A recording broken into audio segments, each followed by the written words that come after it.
नमस्कार, मैं हूं दीपक चौरसिया। हमारी इस खास पेशकश में आपका स्वागत है। भारत दुनिया का सबसे बड़ा लोकतंत्र है और दुनिया की सबसे बड़ी पंचायत है हमारी संसद। उसका पीठासीन अधिकारी होना अपने आप ही बेहद चुनौतीपूर्ण और गौरवपूर्ण है। और इस वक्त हमारे साथ मौजूद है खुद ओम बिरला जी, लोकसभा के अध्यक्ष। ओम बिरला जी, आपका न्यूज नेशन पर बहुत बहुत स्वागत है। नमस्कार। सबसे पहले मैं शुरुआत करना चाहूंगा, आप जो केवड़िया में जो स्टैच्यू ऑफ यूनिटी है वहां पर पीठासीन अधिकारियों का जो सम्मेलन करने वाले हैं, संविधान दिवस पर क्यों और आज इस बार की थीम समन्वय क्यों? संविधान दिवस पर हर वर्ष संसद के अंदर कार्यक्रम किया जाता है। ये वर्ष पीठासीन अधिकारियों का शताब्दी वर्ष है। 1921 से पीठासीन अधिकारियों की सम्मेलन की शुरुआत हुई थी। बीच में कुछ समय चुनाव, कुछ समय विषय रहते हैं, उस समय सम्मेलन नहीं हो पाए, लेकिन ये शताब्दी वर्ष है, इसलिए हमने कहा कि केवड़िया की गुजरात की धरती, जहाँ इस आज़ादी के आंदोलन के प्रणेता महात्मा गांधी जी की धरती, सरदार वल्लभ भाई पटेल की धरती, जहाँ पर हमें एक तरफ आज़ादी के आंदोलन के प्रणेता की प्रेरणा मिलती है और दूसरी तरफ संविधान बनाने वाले सरदार वल्लभ भाई पटेल और सारे देश के रियासतों को एकीकरण करने वाले सरदार वल्लभ भाई पटेल की एक भव्य स्टैचू है, वो निश्चित रूप से वहाँ में संकल्प भी देगी, नए कार्य करने की प्रेरणा भी देगी। संवाद आज सुबह भी हुआ जब आपने नए आवास का उद्घाटन किया। विशंबर दास मार्ग पर जो है 76 नए फ्लैट्स बने हैं, अत्याधुनिक। और प्रधानमंत्री जी ने आज अपने भाषण में जिक्र किया कि आप तो पैसे बचाने में एक्सपर्ट हैं, इसमें भी आपने 30 करोड़ बचा लिए। कैसे हुआ ये सब और डेडलाइन से पहले इस काम को लगभग पूरा कर लिया गया?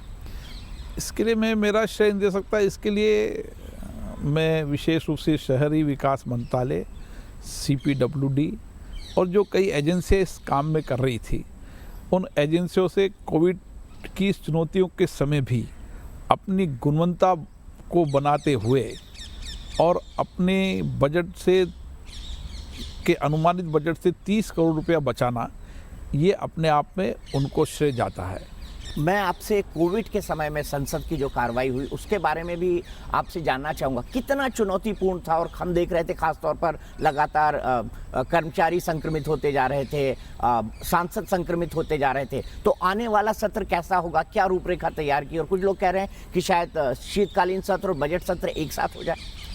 जब हम सामान्य परिस्थितियों में संसद का सत्र बुलाते थे तब भी 70% से ज़्यादा उपस्थिति नहीं रहती थी, लेकिन कोविड के समय भी 70% उपस्थिति और 10 दिन के अंदर 25 विधेयक पारित होना, देर रात्रि तक बैठकर सदन चलना, ये अपने आप में मैं मानता हूँ कि वो सभी माननीय सदस्यों की, सदन के नेता, माननीय प्रधानमंत्री जी, प्रतिपक्ष के सभी दल के नेता, सभी माननीय सदस्यों ने सदन चलाने में सहयोग किया।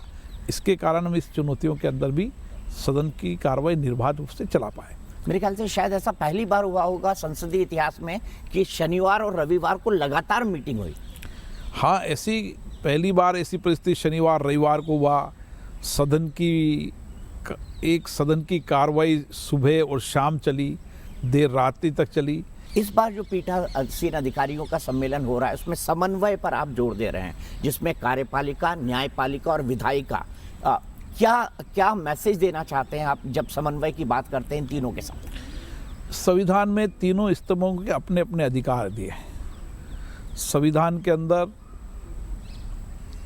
विधायिका, कार्यपालिका, न्यायपालिका, तीनों के अपने अपने अधिकार दिए गए हैं, ड्यूटीज दी गई है और हम चाहते हैं कि ये तीनों समन्वय रूप से, अभी भी समन्वय है और बेहतर तरीके से हम किस तरीके से अपने अपने क्षेत्राधिकार के अंदर काम करें और क्या क्या गुणवत्ता के अंदर सुधार करें।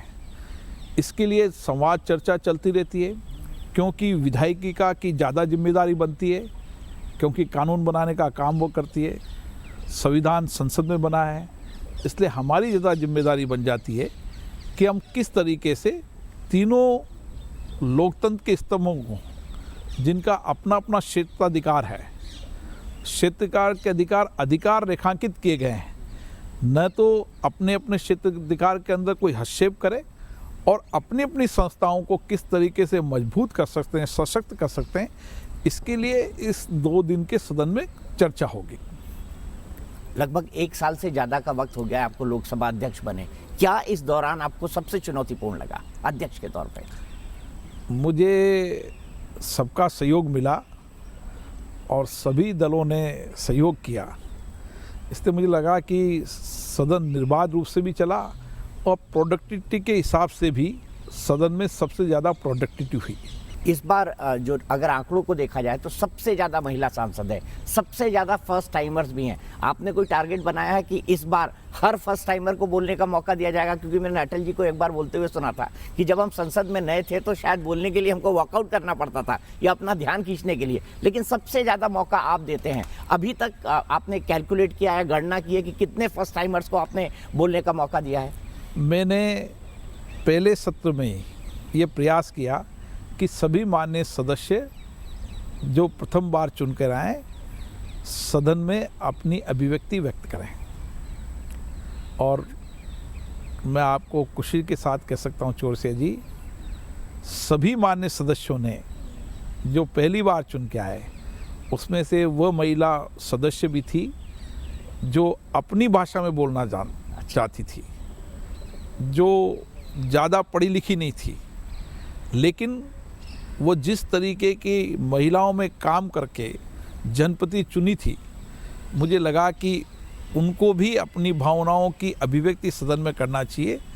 तो ऐसी महिला सदस्यों ने भी अपनी बात सदन के माध्यम से देश की जनता के सामने रखी। इससे सभी माननीय सदस्य जो प्रथम बार चुन के आए वो सभी लोग इस बार सदन में बोल चुके हैं। सब बोल चुके हैं। मैं ये भी आपसे जानना चाहूँगा कि अभी मैं हाल ही में आंकड़े देख रहा था सदन के, तो आपने इस बार लोकसभा जो खर्च है जिसका 900 करोड़ का बजट होता है उसमें से 180 करोड़ रुपए कम खर्च किए। तो आप क्या कम खर्च करने के एक्सपर्ट हैं? क्योंकि प्रधानमंत्री जी इसका उल्लेख आज भी कर रहे हैं। ऐसा नहीं कम खर्च करके, हमारे प्रधानमंत्री जी का मानना है कि मितव्ययता होनी चाहिए, बचत होनी चाहिए और सरकारी धन का उपयोग ठीक हो। हम ट्रस्टी हैं और ट्रस्टी होने के नाते हमारी जिम्मेदारी हो जाती है कि सदन के अंदर जो खर्च हो रहा है पैसा, एक पैसे का उपयोग हो। इसलिए तो मैं बार बार सदन में माननीय सदस्यों से आग्रह करता हूं कि ये सदन चर्चा, संवाद, बातचीत करने का है। इस सदन पर लाखों करोड़ों रुपया खर्च होता है, इसलिए सदन की कार्रवाई चलना चाहिए। आप चर्चा करो, वाद विवाद करो, सहमति असहमति इस लोकतंत्र की विशेष पहचान है। अपनी अपनी विचारधारा, अपने अपने दल की जो विचारधारा उसको भी रखने की वहाँ कोशिश होती है, उनका अपना एजेंडा होता है, लेकिन सदन की कार्रवाई चलना चाहिए। और मुझे खुशी है कि माननीय सभी सदस्यों ने सहयोग किया।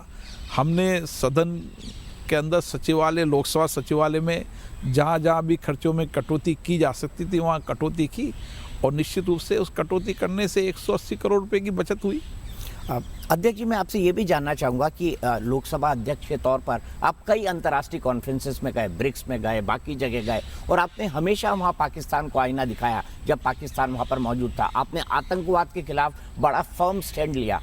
1947 में हम दोनों देश आज़ाद हुए थे। आज आप पाकिस्तान के लोकतंत्र को कहाँ देखते हैं और भारत के लोकतंत्र को? दीपक जी, आपने सवाल सही किया कि हम जब भी अंतर्राष्ट्रीय मंचों पर जाते हैं, हमारा संसदीय मंच है इंडियन पार्लियामेंट यूनियन और कई सारे हमारे मंच बने हुए हैं जो समय समय पर संसदों के अपने अनुभवों को साझा करते हैं और नवाचारों को साझा करते हैं और अपनी संसदीय कार्यप्रणाली को बताते हैं। लेकिन उन सब अंतर्राष्ट्रीय मंचों पर जिस तरीके से पाकिस्तान भारत के आंतरिक मामलों के विषय को लेकर उठाते हैं उसमें हमारा विवाद रहता है। हमने कभी भी पाकिस्तान के आंतरिक मामलों को अंतर्राष्ट्रीय मंचों पर नहीं उठाया, लेकिन पाकिस्तान का शिष्टमंडल हमेशा हर डेलीगेशन में, हर अंतर्राष्ट्रीय मंच पर भारत के आंतरिक मामलों को उठाते हैं। हमारी एक दिशा होती है कि हम किस तरीके से संपूर्ण विश्व में आतंकवाद समाप्त हो और इसीलिए हमने आतंकवाद समाप्त करने के लिए साझा कार्यक्रम बनाने की बात की। ये हमारा एजेंडा होता है। पर्यावरण के बारे में हमारा एजेंडा होता है। लेकिन पाकिस्तान के ये एजेंडे नहीं होते। वो हमेशा कश्मीर या भारत के आंतरिक मामलों को उठाने की कोशिश करती। इसीलिए हमें अपनी बात कहनी पड़ती है। हम किसी देश के आंतरिक मामलों के अंदर कभी हस्तक्षेप नहीं करते। ये हमारी नीति रही है। हम हमारे लोकतंत्र मजबूत रहे। हम हमारे आंतरिक परिप्रेक्ष्य के अंदर हमारी लोकतांत्रिक व्यवस्था में एक संवैधानिक व्यवस्था दी गई है, जहाँ संसद हैं, विधानसभाएं हैं, जहाँ अपनी अपनी बात कह सकते हैं। किसी भी देश को हमारे आंतरिक मामले में हस्तक्षेप नहीं करने देंगे, न किसी प्लेटफॉर्म पर उठाने की इजाज़त देंगे। आप दुनिया भर के पीठासीन अधिकारियों से मिलते हैं, तो जब भारत और पाकिस्तान के लोकतंत्र की बात होती है तो किस तरह का संवाद होता है? किस तरह से लोग देखते हैं इन दोनों देशों के लोकतंत्र? आज भी दुनिया के अंदर एक क्रियाशील लोकतंत्र के अंदर भारत की एक विशिष्ट पहचान है। और मैं यहाँ विशेष रूप से कह सकता हूँ कि हमारे प्रधानमंत्री नरेंद्र मोदी जी ने भी अंतर्राष्ट्रीय स्तर पर भारत की एक नई पहचान बनाई है। और उसके कारण ही आज जब हम संसदीय प्लेटफॉर्म पर चर्चा करते हैं तो हम ये कह सकते हैं कि भारत एक ऐसा देश है जहाँ 17 आम चुनाव हुए और जहाँ सत्ता का हस्तांतरण जिस सहज रूप से हुआ, ये हमारे लोकतंत्र की विशेषता है। हमारी संसदीय समिति, हमारा आंतरिक लोकतंत्र, हमारी संसदीय प्रणालियाँ, हमारी नियम नीतियाँ, हमारा संविधान, इन सब पर जब चर्चा होती है तो हम कह सकते हैं कि विश्व में आज भी भारत सबसे क्रियाशील लोकतंत्र है और जीवंत लोकतंत्र है। उसकी एक विशिष्ट पहचान है। और कई देश हमारे यहाँ पर आकर हमारी संसदीय प्रणाली को देखते हैं। हम कई देशों के लोगों को यहाँ पर प्रशिक्षण देते हैं। और वो कई लोग कहते हैं कि भारत एक ऐसा देश है जहाँ पर किसी भी एक स्तंभ को इतना मजबूत नहीं बनाया कि वो स्तंभ किसी के हस्तक्षेप कर कर तानाशाह प्रवृत्ति कर ले। और इसलिए आपने देखा होगा कि विधायिका, कार्यपालिका और न्यायपालिका, तीनों स्तंभों को आप जब संविधान में देखते हैं तो तीनों के क्षेत्राधिकार सुनिश्चित किए गए हैं, अधिकार सुनिश्चित किए गए हैं। यही हमारे लोकतंत्र की पहचान है। और इसीलिए हम कहते हैं कि भारत के हर व्यक्ति को संविधान को पढ़ना चाहिए। और जहाँ उस समय हम अधिकार की बात करते थे, जब हमारा देश आज़ाद हुआ था, उस समय की परिस्थिति अधिकार मांगने की थी। लेकिन आज देश में परिस्थिति परिवर्तन हुई है। आज कृत्यों के पर चर्चा करने का सवाल आया है।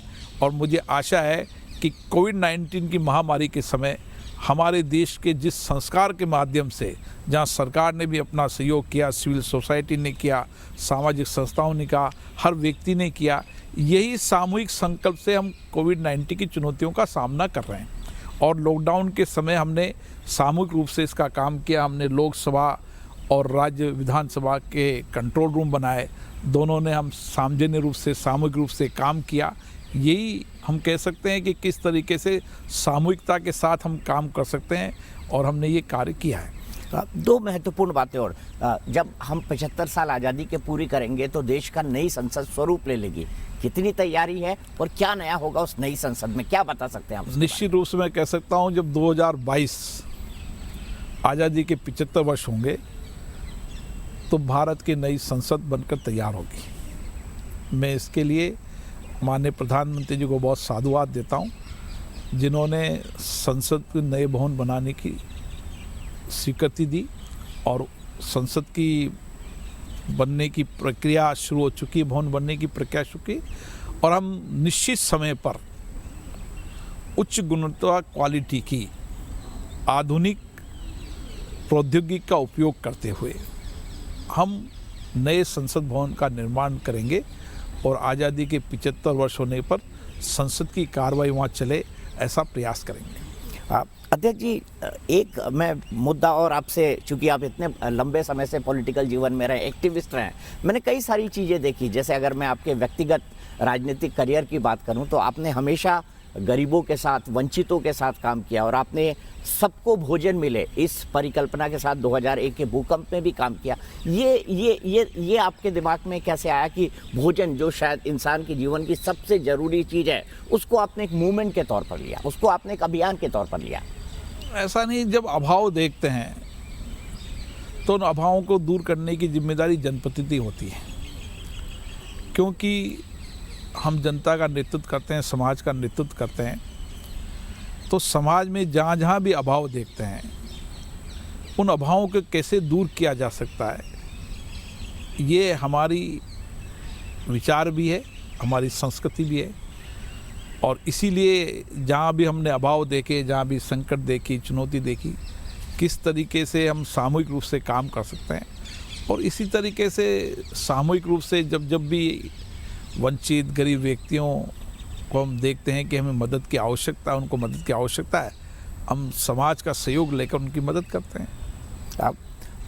अब पीठासीन अधिकारियों पर वापस आते हुए और इस पूरे कार्यक्रम पर वापस आते हुए आपको क्या लगता है, भारत के लोकतंत्र की कौन सी ऐसी चीज़ है जिसको आप वहाँ पर पीठासीन अधिकारियों के उसमें जब समन्वय की आप बात करेंगे उसको उठाना चाहेंगे और कहना चाहेंगे? क्या आपको लगता है अनुशासन एक बड़ा मुद्दा है जो सांसदों और विधायकों को करना चाहिए, जिसकी कमी देखी जाती है आजकल? उत्तराखंड के अंदर जब 19वें पीठासीन अधिकारियों का सम्मेलन हुआ था, जब सभी पीठासीन अधिकारियों का एक मत था, चाहे विधानसभा हो, विधान परिषद हो, चाहे लोकसभा हो, राज्यसभा हो, सब एक मत के थे कि इनकी कार्रवाई निर्बाध रूप से चलना चाहिए। सदन में कानून बनाने का काम भी हो, देश की प्रदेश की अन्य समस्याओं पर चर्चा भी हो, विधानसभाएं लोकसभाएं के जनप्रति अपनी बात भी सदन के माध्यम से सरकार तक पहुंचा सके, लेकिन इसकी कार्रवाई चलना चाहिए। बीच में कुछ समय ऐसा आया था जब सदन की कार्रवाई में व्यवधान बहुत होता था, हंगामा होते थे, पूरे के पूरे सत्र चले हंगामे की भेंट चढ़ जाते, वॉश आउट हो जाते हैं। और इसके लिए हमारे पीठासीन अधिकारियों का मत था कि इसके लिए हमें नियम प्रक्रियाओं को इस तरीके से बनाना चाहिए कि सदन की कार्रवाई ज़्यादा दिनों तक भी चले और निर्बाध रूप से चले।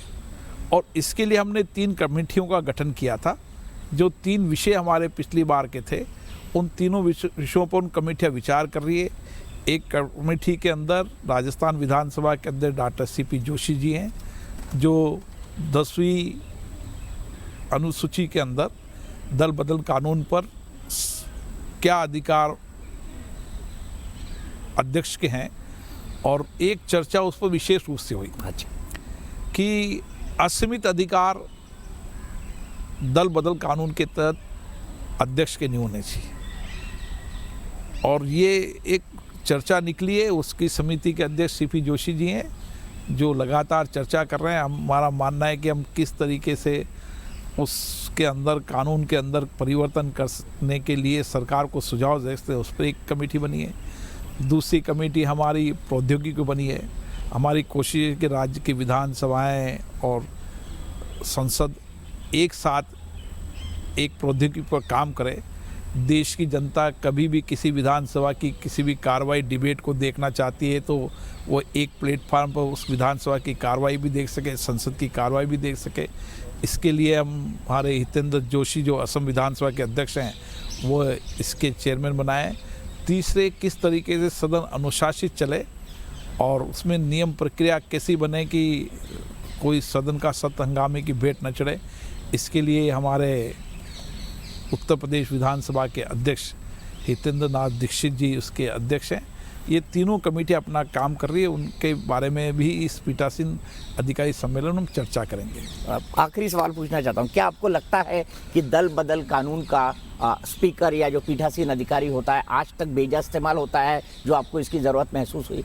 हाँ, निश्चित रूप से दल बदल कानून के अंदर असीमित अधिकार अध्यक्ष के हैं, और जितनी चर्चा वहाँ पर पीठासीन अधिकारियों के सम्मेलन में हुई थी, हमारा मानना है कि इस पर और कानून ठीक से बनने की आवश्यकता है।